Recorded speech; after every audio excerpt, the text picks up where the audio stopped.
പ്രതീക്ഷയോടെ പ്രാർത്ഥനയോടെ നമുക്ക് ദൈവവചനം ശ്രദ്ധിക്കാം. പുറപ്പാട് പുസ്തകം 13-ാം അധ്യായം 17-ാമത്തെ വാക്യം. ആദ്യമായി ആ ഭാഗം ഇന്ന് ശ്രദ്ധിക്കുകയാണ്. പുറപ്പാട് 13-ാം അധ്യായം 17-ാമത്തെ വാക്യം. ഫറവോ ജനത്തെ വിട്ടയച്ചപ്പോൾ ഫിലിസ്ത്യരുടെ ദേശത്തുകൂടിയുള്ള വഴിയായിരുന്നു എളുപ്പമെങ്കിലും അതിലെ അല്ല ദൈവം അവരെ നയിച്ചത്. ദൈവം അവരെ നയിച്ചത്.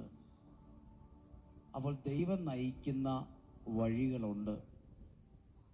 നമ്മുടെ നോട്ടത്തിൽ, നമ്മുടെ കാഴ്ചപ്പാടിൽ ഇതായിരുന്നല്ലോ എളുപ്പം, ഇതായിരുന്നല്ലോ കുറെ കൂടി നല്ലതെന്ന് നമുക്ക് തോന്നും. പക്ഷെ അതിലെ ആയിരിക്കണമെന്നില്ല. ദൈവം ഒരാളെ, ഒരു ദേശത്തെ, ഒരു കുടുംബത്തെ